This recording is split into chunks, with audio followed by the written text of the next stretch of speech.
जी अस्सलाम वालेकुम। गुलफाम इसहाक आपकी खिदमत में हाज़िर है। ब्रीडिंग सीज़न स्टार्ट हो चुका है, तो उसी हवाले से एक छोटी सी शॉर्ट सी वीडियो हम बना रहे हैं कि इसमें 5-6 चीज़ें हैं जिनका आपने बहुत ख्याल रखना है। सबसे पहले तो जो आपके पास फीटर एनिमल है, उन सब एनिमल्स को क्लियर करने का टाइम आ गया है। उनके अंदर चेक करवाएँ, उनको स्कैनिंग करवाएँ, ठीक है, अल्ट्रासाउंड के साथ। उससे पता चलेगा कि उसके अंदर एंडोमेट्राइटिस का इशू है या कोई और इशू है, ठीक है। एक चीज़ तो ये है। दूसरा, अपनी जो फीड है उसको बेहतर बनाएं। अगर आप फीड के अंदर मिनरल वगैरह नहीं दे रहे, और दूसरी चीज़ें जो ब्रीडिंग से रिलेटेड होती हैं फीड फार्मूलेशन के अंदर वो नहीं दे रहे आप, तो अब देने का टाइम आ गया है। चिलेटेड मिनरल होते हैं और बहुत सारी चीज़ें होती हैं जिनको मलूज़ खातर रखना पड़ता है ब्रीडिंग के लिए। लेकिन ये है तो एक छोटा सा सब्जेक्ट ब्रीडिंग, लेकिन इसी के ऊपर सारा फार्म चल रहा होता है कि जानवर जो है वो प्रेग्नेंट होगा, बच्चा देगा, तो ही उसका साइकिल चलेगा और आपके लिए दूध प्रोवाइड होगा। अच्छा जी, आपने दो चीज़ें होगी। एक तो रिपीटर एनिमल्स की स्कैनिंग करवानी है।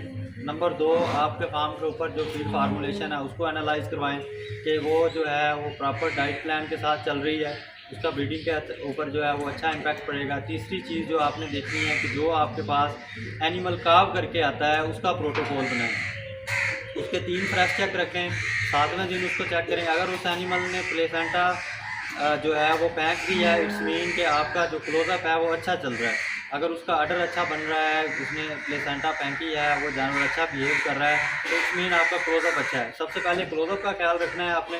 क्लोजअप के अंदर जो है वो डी कैट मिनरल होते हैं वो चलाएँ जानवर को, जो है वो प्रॉपर क्लोज। इसके अलावा जब जानवर काविंग करके आता है, काविंग के बाद जो असल चीज़ है वो तब स्टार्ट होती है ब्रीडिंग के अंदर। पहले दिन से ही हमने जानवर को ब्रीडिंग के अंदर ले लेना है। पहले दिन से मुराद ये है कि उस एनिमल को फ्लूइड थेरेपी करें, उसको कैल्शियम दें। जब एनिमल काविंग करके आता है तो उसको कैल्शियम सोर्स दें, ठीक है, जिसमें आपके पास मेलफन सी है। इसके अलावा कोई भी एनर्जी सोर्स आपके पास पड़ा हुआ है, ग्लूकोलैक 40 है, सोगा प्रो है, YMCP है, तो उनमें से कोई भी आप दे सकते हैं, एनर्जी सोर्स भी है, ठीक है। इसके अलावा जब जानवर काविंग करके आएगा उसको चेक करें कि अगर वो प्लेसेंटा रिमूव करता है तो ठीक है, अगर नहीं कर रहा, अगर आप हाथ के साथ निकाल रहे हैं तो उसको अच्छे से अच्छा इंट्रायूट्राइन दें, ठीक है। उसके साथ अच्छा एंटीबायोटिक भी दें। 3 से 4 दिन आपने लगातार एंटीबायोटिक लगाना है ताकि जानवर जो है वो रिकवर हो जाए।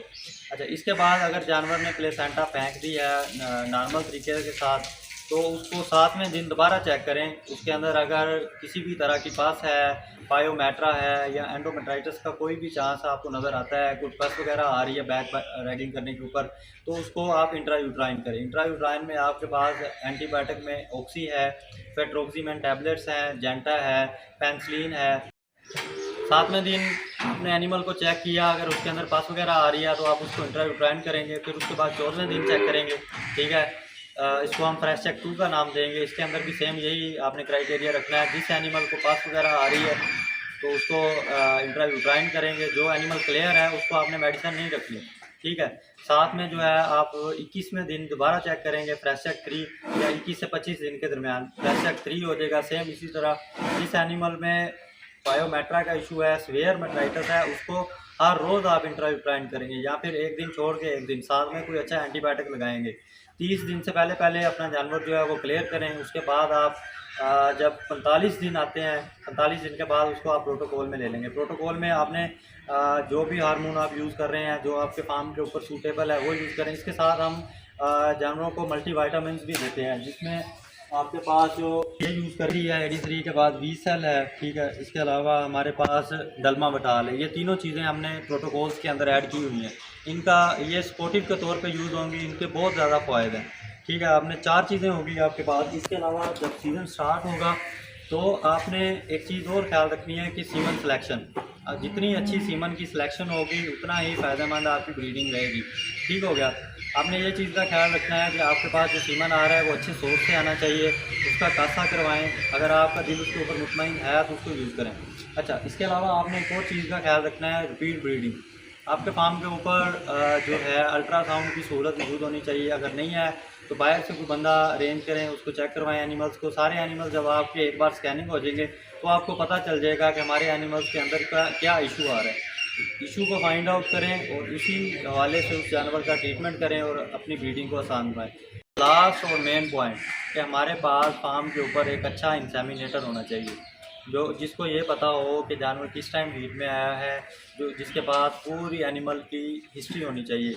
अच्छा, वो इस चीज़ को पिक कर सके कि एनिमल जो है वो प्रॉपर हीट में कब है, उसको कब इंसेमिनेशन करनी है और किस तरह उसको जो है वो जानवर को प्रेग्नेंट कराना है, उसको सारी चीज़ों का नॉलेज होना चाहिए। तो ये सबसे मेन चीज़ यही है।